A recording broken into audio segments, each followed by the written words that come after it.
Okay, good morning, everyone, and welcome to the capacity building webinar. Today you have myself, Carson Sinclair. I am the program coordinator at Protein Industries Canada, and I'm working alongside Camilla Jerger, our ecosystem development manager in the development and execution of our capacity building program. Today we'll quickly go over just a little overview of the webinar. So we've gone through a brief introductions. I will take you through navigating the webinar tools and features that you can use throughout the presentations today. Next, Camilla will take you through the priorities, our 7 priorities for the capacity building program, a more detailed look at the application process for the program. And then we will also highlight some frequently asked questions and follow up the presentation with a Q&A at the end. So to get started, just so everybody is aware, there is a black toolbar at the bottom of your screen if you're using a computer, or at the top of your screen if you're using a mobile or tablet device. If you're having difficulties with audio, please look for the audio settings on the bottom left. There is the chat feature, which you can use to contact myself if you're having any difficulties with the Zoom features. You can start by chatting with me. Then we'll use the Q&A feature to run the Q&A at the end of the presentation. You are able to ask questions throughout the entire presentation. I will respond if it's a short and easy one, or if it's something that I would like to take to the discussion at the end of the presentation. I will be able to facilitate the Q&A using that. The Q&A feature has an upvoting feature within it. It looks like that thumbs up on the screen. So as questions come in, if you too feel that you would like that question answered, if you click the thumbs up underneath the question, it'll move that question to the top of the list and help us curate the list of questions that are most widely asked and important to answer. So without further ado, I will pass it over to Camilla to talk about our mission and vision.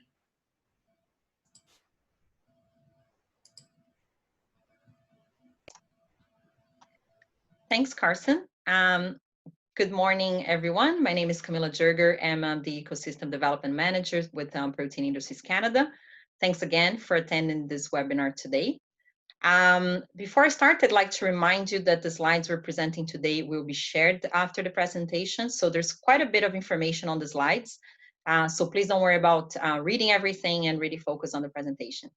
So if you have attended the previous webinar, I'd like to welcome you again.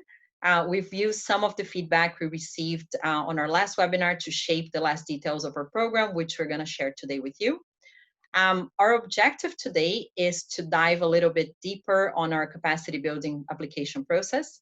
And we're very happy to be launching our program today and sharing the details with you.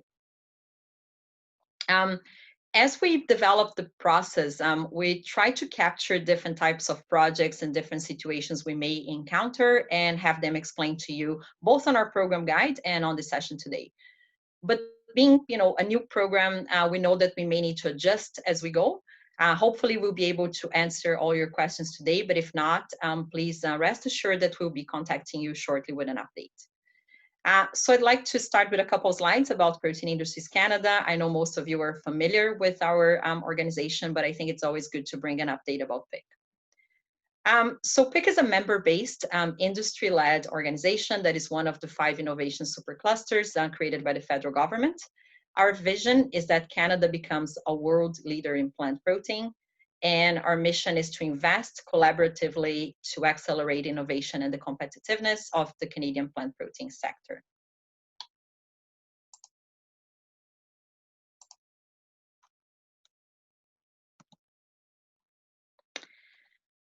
Our goal is to co-invest $300 million to grow the plant protein sector over the next 4 years and develop a lasting plant protein ecosystem. Today, we have more than 200 members from all parts of the agri-food value chain. By the way, if you're not a PIC member, please consider joining us. Our contact information will be shared at the end of the presentation in case you want to know more. We are the catalyst that drives collaboration between trailblazers to realize Canada's agri-food potential. Collaboration is really at the heart of what we do, and an important part of our work is to make sure industry is thinking bold and doing business differently.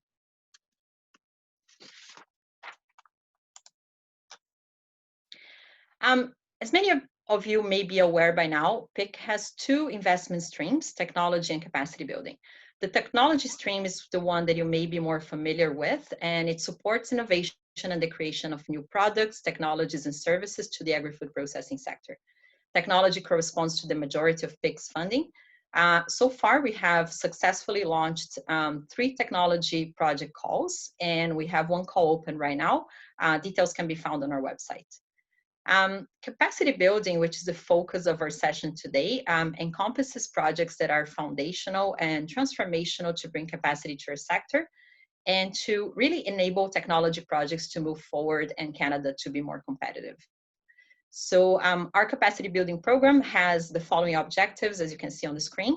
Is really helping create a competitive and sustainable business environment, incent new approaches to doing business within the sector, and build capacity in the sector.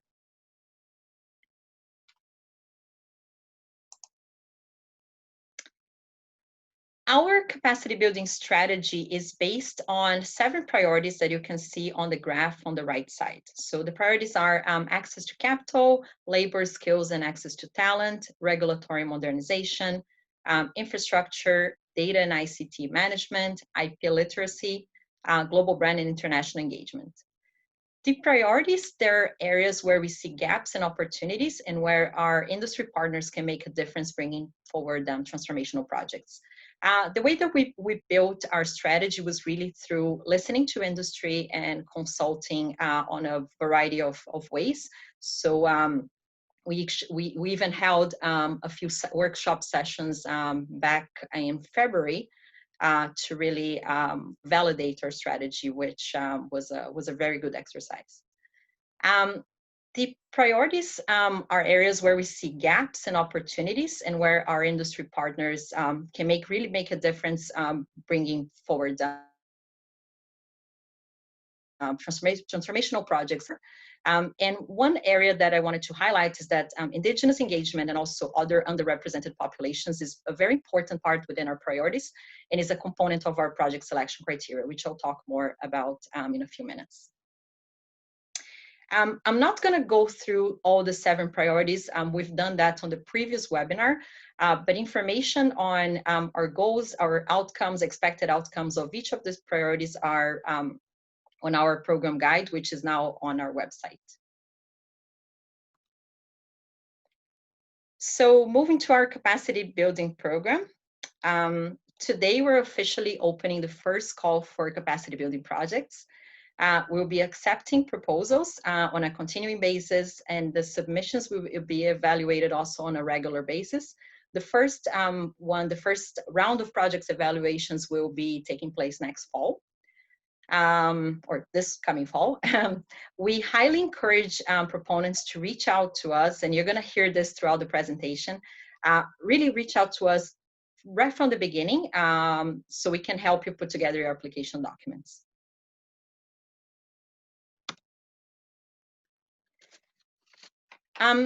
You may have seen on our latest Protein Industries Canada newsletter that we sent last week. This is what we're looking for projects on this call.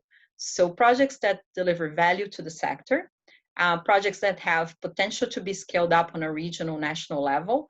I think this is a very important point because we're not really looking to co-invest in projects that have a very strong municipal or provincial focus, but we're looking for proposals that bring a scale-up component, a more broad perspective that can really benefit the whole agri-food sector. We're looking also for projects that meet our capacity building goals and outcomes. And as I said, those can be found on our program guide and also on our website. We're looking for projects that will bring transformational change to the agri-food sector without really duplicating existing efforts. We're looking for projects that bring clear benefits to small and medium-sized enterprises. And also that they consider the inclusion of indigenous and other underrepresented populations, as I mentioned before, and investment by the project partners or the consortium. One important point to highlight here, and I mentioned that on the last webinar, is that our funding model is really a co-investment. So we expect project proponents to also invest in the project.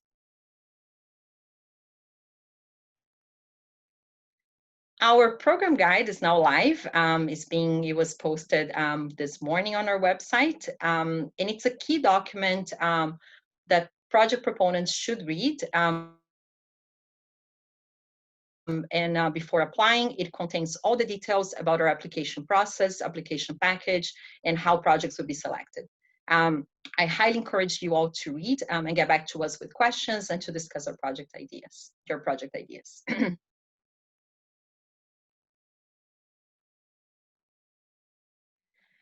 So I'll be covering a little bit about eligibility and the application process, which is really the focus of this session today.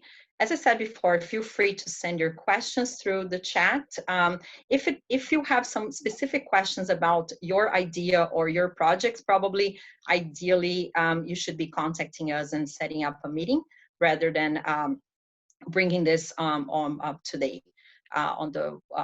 during the Q&A session. So I highly encourage you to contact us after the webinar and set up some time for us to talk about your idea.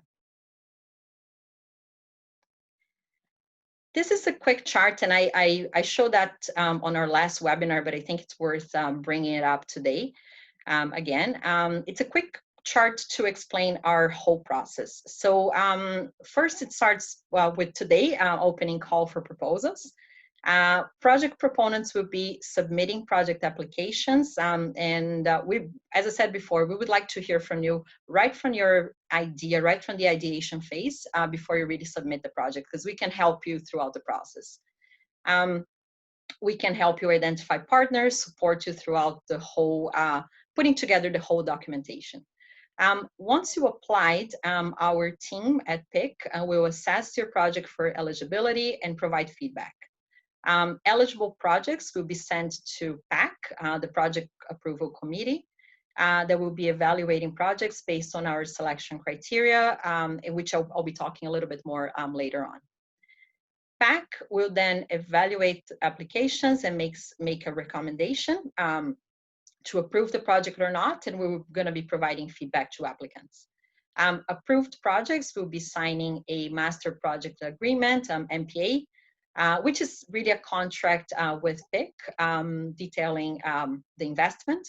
And then we're going to have a kickoff meeting with our team to really officially start the projects. The projects will be reporting on a regular basis to PIC, and it depends on the type of project and milestones activities, but could be on a monthly or on a quarterly basis.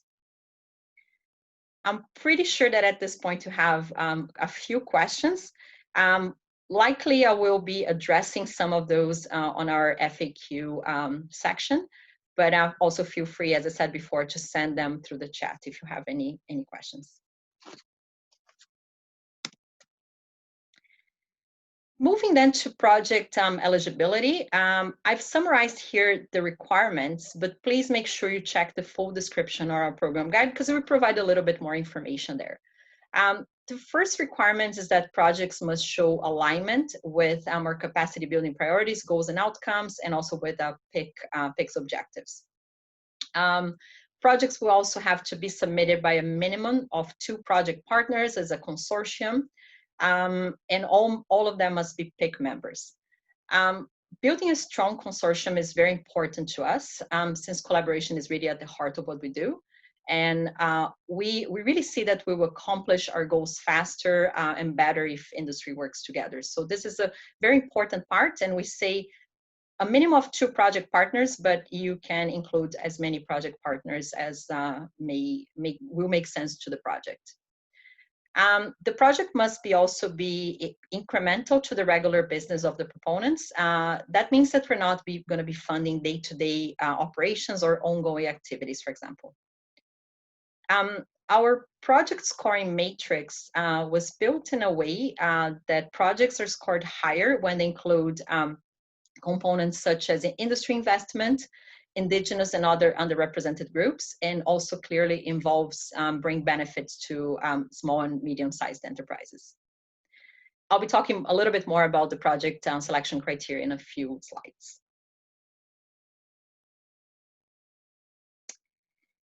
In terms of the application package, proponents will provide us with an application form, answering a few questions about the project, and a project plan, which includes a financial workbook containing the budget and milestones. We already included the templates for all documents on our website, and I'll be walking you through them today.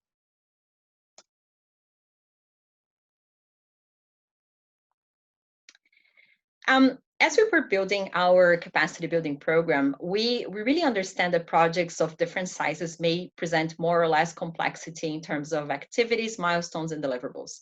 So the project plan, which is the document really where proponents will include all details about the project, what's in and out of scope, etc. It's slightly different depending on the project size. So projects under $500,000 will be completing a simplified plan, and projects over $500,000 will be completing a full project plan.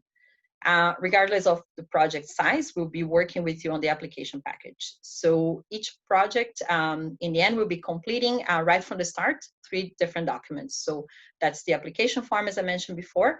It's the same for any size, the project plan, and the financial workbook. And I'll be explaining a little bit more about each document in the next few slides. The project approval process is going to be the same regardless of project size.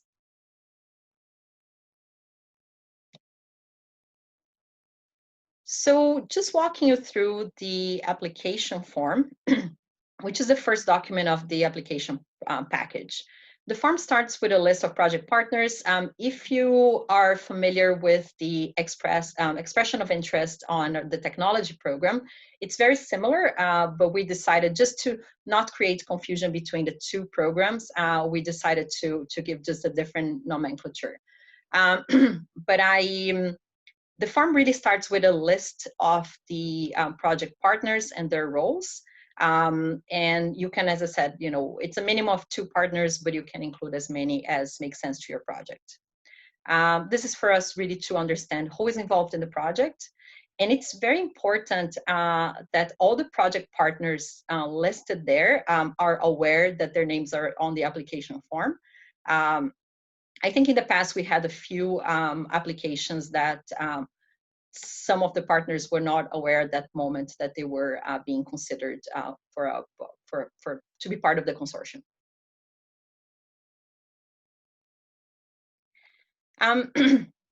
Moving to the questions of the application form, we have 9 questions on the form, which are very connected to our selection criteria.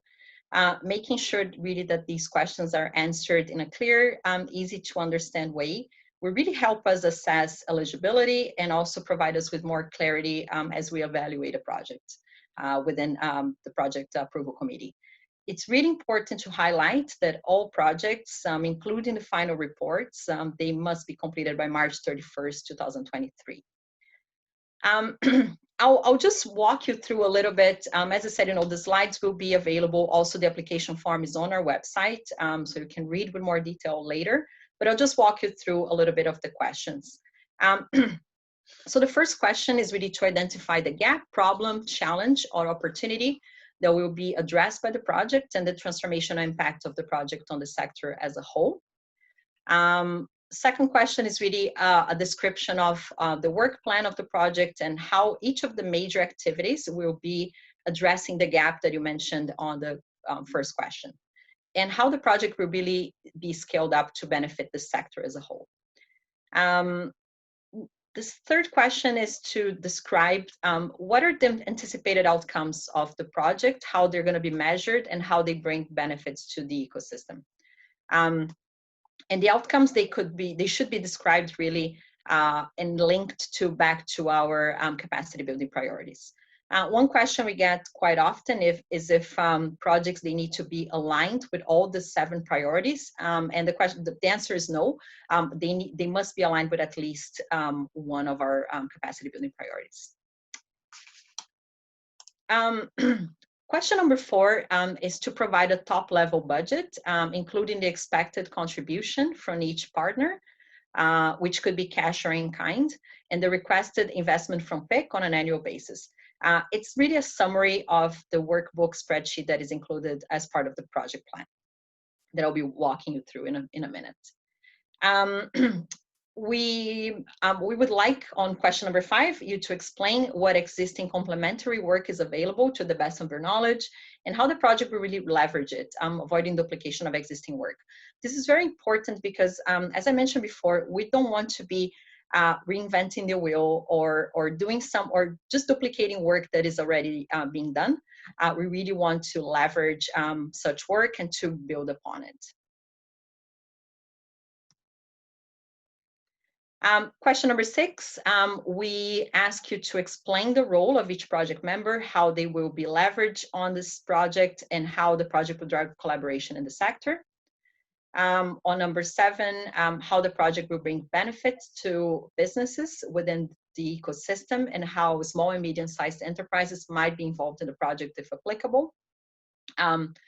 Number 8, we would like to know if other subject matter experts are being invited to work on the project. They might not be project applicants, but they may be consulting later or part of the project in some way. So we would like to know that as well. On question number 9, we would like to detail the proponent's qualifications, expertise, and leadership to execute this project. And finally, on question number 10, we would like to understand if Indigenous and other underrepresented populations are being included or considered in the project.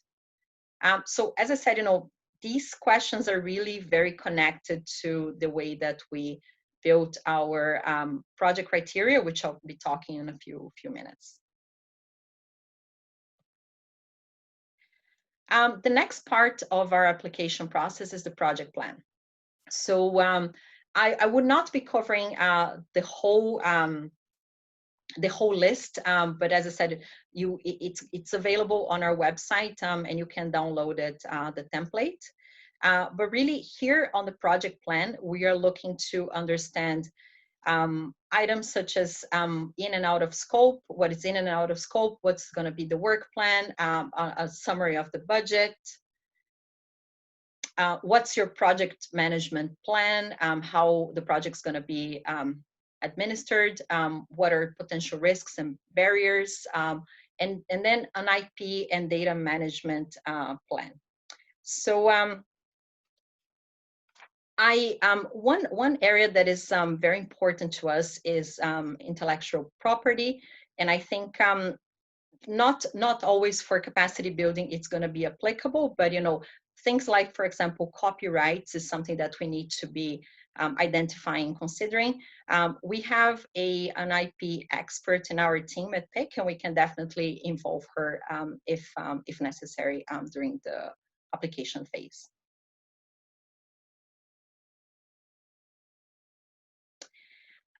The final document is the financial workbook.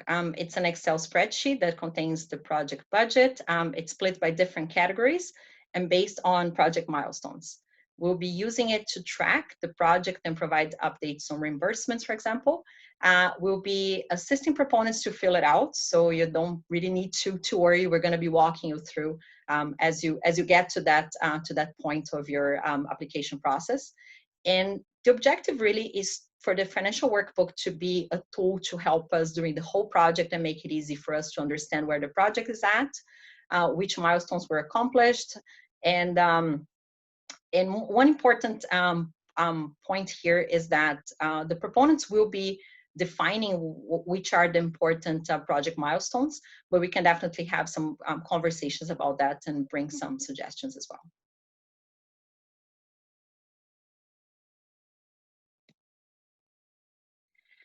I'd like to share a few more details and considerations about our capacity building projects. I think the first point here is very important, and I'll be mentioning this a few times. It's really discuss your idea with us early on. After the last webinar, we had a few conversations with potential project proponents, and that was very useful because we can help you identify how to scale up, or who you should be contacting for a potential partnership, who you should be bringing to the consortium, and really asking the questions to make sure the project is available. We're really here to help projects be successful. The second point is that projects, they will be funded, and I mentioned that a few times before on the last webinar as well. They're going to be funded on a co-investment basis. So that means the industry will invest in the project as well. We are looking to co-invest in transformational projects that are aligned with our priorities, goals, and outcomes, and that really bring lasting benefits to the sector. I said that before, collaboration is really at the heart of what we do. So it's really important that you think who you can involve as a project partner, member, and subject matter experts. And I also brought this point up before. Really consider how you can scale up the project on a regional, national level. And we really welcome multi-year projects that can really be scaled up. The projects will be funded on a reimbursement model.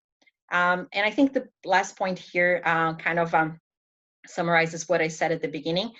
It's really an opportunity to transform our sector. So we encourage you to really think bold.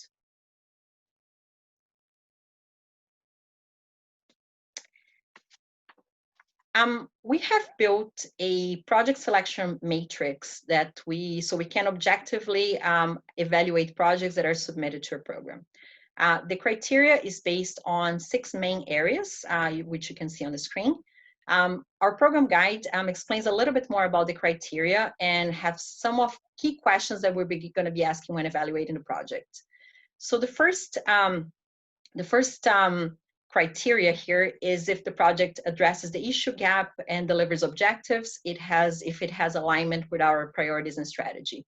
So questions we're going to be asking, for example, and as I said, those questions are part of our program guide. Some of the questions we're going to be asking include, does the project explain how it will address the gaps and deliver the outlined objectives? Are the activities and milestones clear, meaningful, and aligned with with our capacity building priorities? Is the issue and gap very clear and well defined on the application form? So these are some of the questions we're going to be asking. On the second item here, transformational impact on the ecosystem. The project benefits the entire ecosystem beyond the applicants. So a few questions we're going to be asking related to point number 2 is if the project clearly articulates what will be the transformational impact on our ecosystem. Does it have clear outcomes that will benefit the sector as a whole? Does it bring additional impactful ideas to the table? Does it involve and benefit Canadian small and medium-sized enterprises?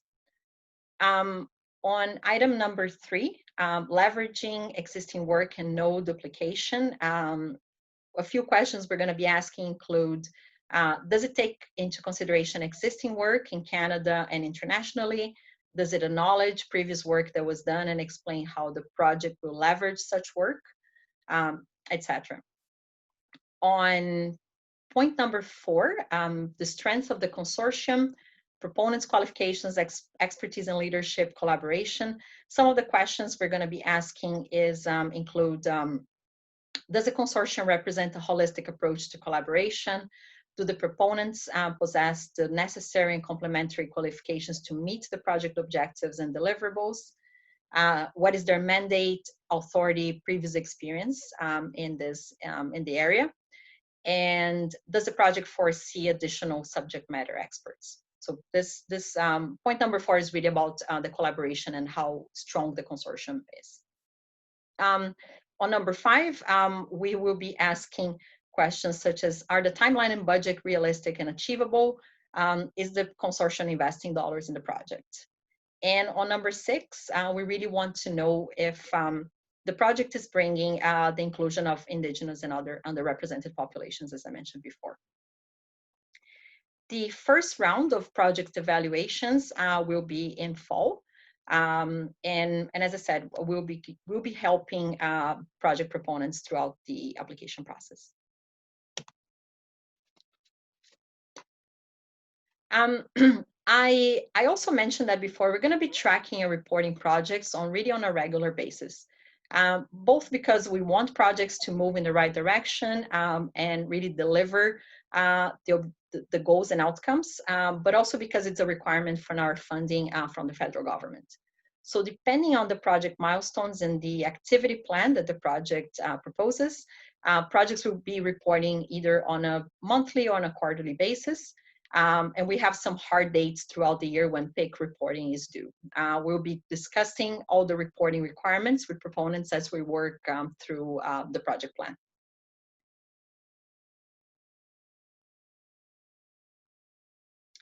So I'd like to move to the frequently asked questions part of our webinar. I brought some questions that were often asked, and really feel free to bring additional questions using the chat feature. Or you can also contact us after the webinar to ask any specific questions about your project or your idea. So the first question is, what type of projects is Picking looking for? I think I kind of answered that throughout the presentation, but I think it's important really to highlight.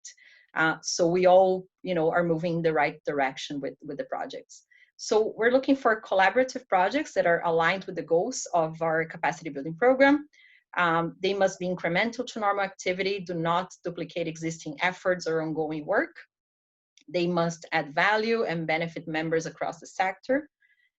We'll be given preference to projects that can be built and scaled up. As I said, we're looking for more regional and national projects rather than smaller projects that are on a municipal or provincial level. And multi-year projects are really encouraged.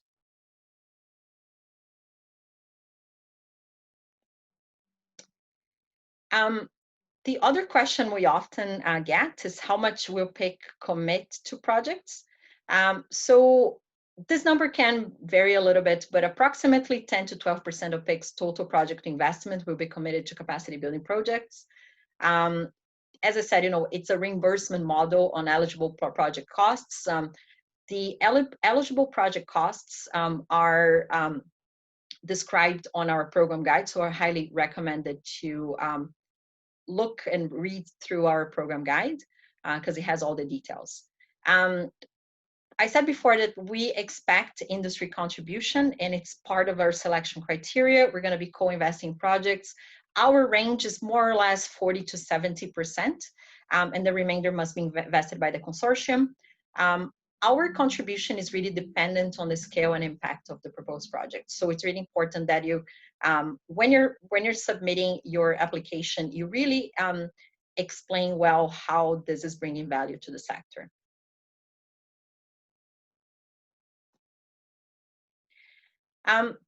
Who can submit projects under our capacity building program? A minimum of 2 project partners, as I said before, as a consortium are required. They can include industry associations, private companies, not-for-profits, academia, etc. You must be a PIC member, comply with the eligibility criteria that is included on the program guide. And the project approval committee will really evaluate the proponent's expertise and ability to deliver the project's outcomes and the strength of the collaboration of the consortium. We got this question on the last webinar. If international companies and organizations can be a part of the project, they can definitely be a part of the project. But foreign project costs for activities that may happen outside of Canada, they need to go through additional review and be pre-approved by Protein Industries Canada. So just to make sure that you know that. Another question we often get is, why do we have this requirement of a minimum of 2 project partners? And I think this goes back to what we said before, that really the core of our work at PIC is collaboration. So we believe that if industry works together, we're going to there faster without duplication of work. We know, we're very aware that there are many organizations in Canada doing work already aligned with our capacity building priorities. So we need to make sure, again, that we do not really reinvent the wheel, or that we're not duplicating what they're doing, but really leveraging that work that's being done. And we want to bring innovative ways at addressing gaps in our ecosystem and really build capacity so Canada can realize its full agri-food potential. And I think we got to the final question on the FAQ. How can we help during the application process? I think I covered that throughout most of my presentation, but I really wanted to highlight, and I want this to be a main takeaway as you think about your projects. I highly recommend project proponents to contact us really from the ideation phase. We can discuss your idea to understand eligibility and alignment with our priorities. We can also help you identify potential project partners to build the consortium. We're going to be working with you throughout the whole application process and really support the development of the application package. Later on, as your project is approved, and hopefully will be, we will be assisting with reporting and project management. And really, we're here to make to move projects forward and to help projects be successful, as long as they are eligible and they meet our requirements and our strategy. I'm going to pass it back to Carson to moderate our Q&A part. I'd like to thank you again, everyone, for attending today and for your interest in our capacity building program. Really, contact us if you'd like to know more about becoming a member, or if you'd like to discuss your idea. We'll be happy to set up a meeting and have this conversation.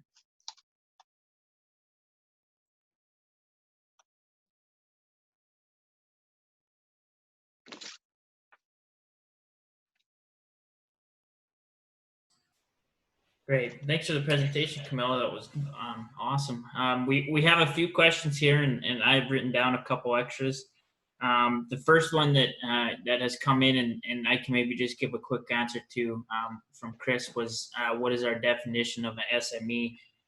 And at PIC, we use the same definition of Stats Canada, which is a business of 499 or fewer employees or less than 50 million in gross revenues.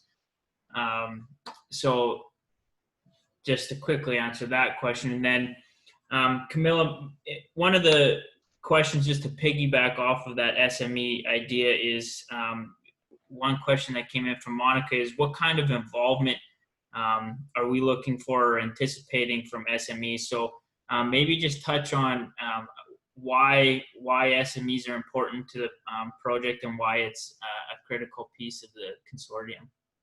Yeah, for sure. As I said, we really would like to get Canada to realize its agri-food potential, and we know that small and medium-sized enterprises are a big component of that. So I think we didn't want to be very we wanted to be flexible on our requirements, and we can definitely discuss what could be the some ideas on SME participation. I would say from a broad perspective, we would like SMEs to be either involved as a project partner, or that the project really states clearly how it's going to benefit SMEs, either on a direct or indirect way. We can, as I said, I know it's a little bit generic, but we wanted to make sure that it's flexible and proponents can really think about how they can be involving SMEs. And we're very open to have that discussion and bring some additional ideas to the table. Great, thank you. So this is kind of a two-part question, and maybe could you just expand a little bit on? You touched on the approval process. Our first round of approvals coming in the fall.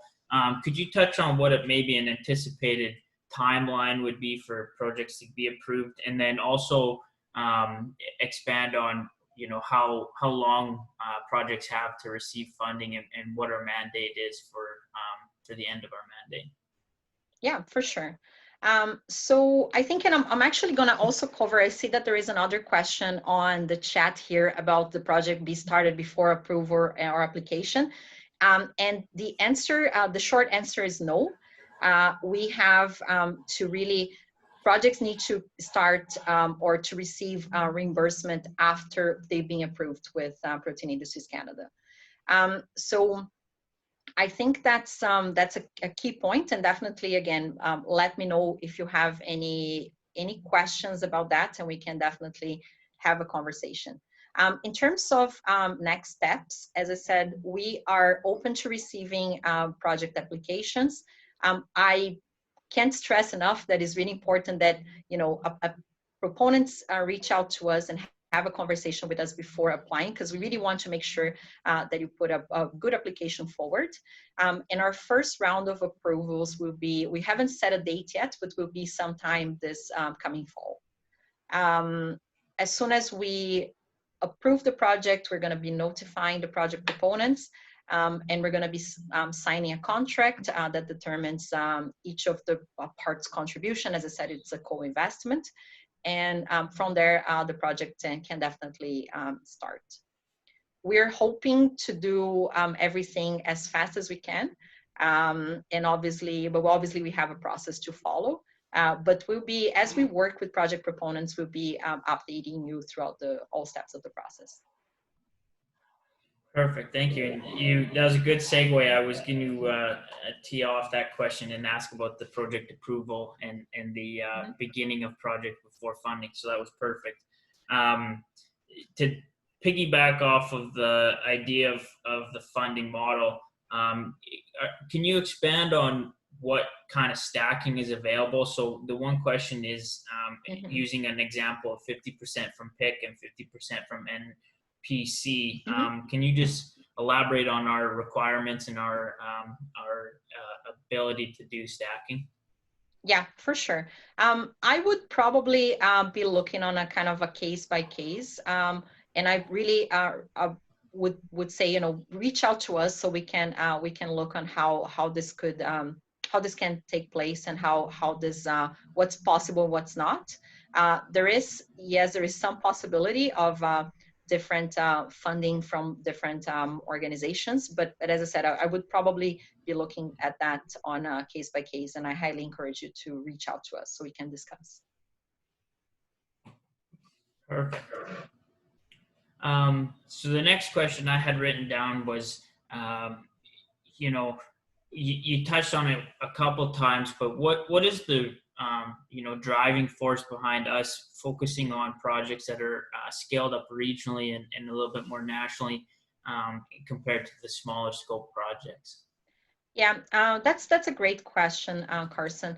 I think as everybody could probably got a feel for what projects we're looking for, we're really looking to transform our industry and to move forward with projects that are foundational, that they help us move to the next step and realize our agri-food potential, but really transform our industry. So we see that often smaller projects or projects that are very focused on a municipal or provincial level, they will not elevate us to get there. So if you have a project that is more focused on your province or your area, one thing that I would recommend is, look beyond your borders in terms of, your region or even on a national basis within Canada, and see who else you can partner with to make this a bigger project and really to scale up. The idea here is really to benefit the whole industry. So I think that's how we're positioning, and that's our objective with the capacity building program. Perfect, thank you. We had a question come in from James, and I apologize, James. I tried to reach out. I'm not exactly sure what TRL stands for, but maybe Camilla, you might. He asked, what TRL levels are you expecting to see for submitted projects or outcomes? Yeah, I'm not familiar with that. Not a problem. With that, James, so yeah. if you're able to send us a chat or in the question, that'd be great. Technology readiness levels on a scale of 1 to 9. Thank you, James. Yeah. I would say, and we can have a conversation later on, Tyler, but I would say this probably is more applicable, I would say, to technology projects. And because technology projects are really when you're looking into technology to create new processes, new products, etc. In our case, in capacity building, we're really looking to creating capacity within the sector to support innovation. So really more foundational projects. So I would imagine the TRL is really more connected to the technology projects. But again, if you have an idea and you would like to understand if it's more on the technology side or more on capacity building, feel free to reach out to us and we can have a conversation. Yeah, absolutely. Perfect. So there aren't any other questions right now. Everybody, please. Oh, here we go. Could you please summarize your capacity building goals around data management / ICT? For sure. I'll just bring up, because there are 7 priorities. I'll just bring my little bit of background here. So yeah, on data and ICT management, we're really looking to assist the development of process and platforms that combine, leverage, and monetize data for improved business outcomes. We're looking to explore the further enablement of data arising from projects. This may lead to further collaboration between companies of all sizes, other sectors, academia, research institutions. And in terms of desired outcomes for data and ICT management is really to increase the number of our members with a formal data strategy. We've been working on that within PIC. Increase the number of data sharing agreements between our members, and really that data is leveraged to catalyze commercialization and economic growth across the ecosystem. I know that's very, that can be kind of broad, but again, I would love to discuss with you if you have a data related project to see how it really benefits the whole ecosystem. Perfect. And James just asked a related question. If we require data sharing outside of the project consortium with other PIC members, and that can maybe come into a little bit of an IP discussion as well, but but if you could just expand a little on that. Yeah, that's a very good question. And as I said, one of our concerns and part of the project plan is really on how you share data and what's the plan for the project to share data and also to share how the project addresses IP, for example, copyrights. In the case of capacity building projects. So what I would say is we would welcome your plan on the project plan, on how you're going to be treating data and IP. And we can definitely have some conversations on for each project that applies to our capacity building program, and really have that conversation. And as I said, even bringing our IP expert to the table to help us with that. Absolutely. Again, so there's no questions right now. I thank you for all the questions that have come in. If there are a couple more, we do have a little bit of time still. So please feel free to ask them. Camilla, I don't know if you have any other kind of comments, general comments you'd like to make before we close anything out here. No, I think I have my main points. I think I shared throughout the presentation. Really contact us if you have any questions or if you want to discuss your idea, have a conversation. As I said, we are building this program. It's a brand new program. We might be adjusting as we go, and really listening to your feedback is really important for us to build a strong capacity building program. So I thank you all, and I'm really looking forward to working with you on projects. Carson and I were very happy to be launching this program today, and we are looking forward to receiving your contact and your applications. Yeah, thanks, Camilla. And yeah, we are very, very excited to be able to launch this and start learning and hearing really great, new, innovative, and cool project ideas. Chris had just asked quickly where this recording will be. It takes us usually about a day or two to get the closed captions built, but we will have it on our YouTube page. And Chris, if you, I have your email addresses from your registering, I can send you a notification, and anybody that would like a notification of when that recording is live. And we will also, like Camilla stated earlier, share the presentation as well. Awesome. And so, good question just came in, is what is the best contact info to reach us at? Both of us, Camilla and myself, our emails. Camilla is, I can actually just bring it up quickly on our presentation. There's our contact info. So anybody that would like to reach out, there's both of our email addresses. Please feel free at any time to give us a shout. And we appreciate it and look forward to hearing from you. If there are no further questions, we will close it there and look forward to hearing from everybody. Thank you. Thank you very much. Have a great day. Stay safe.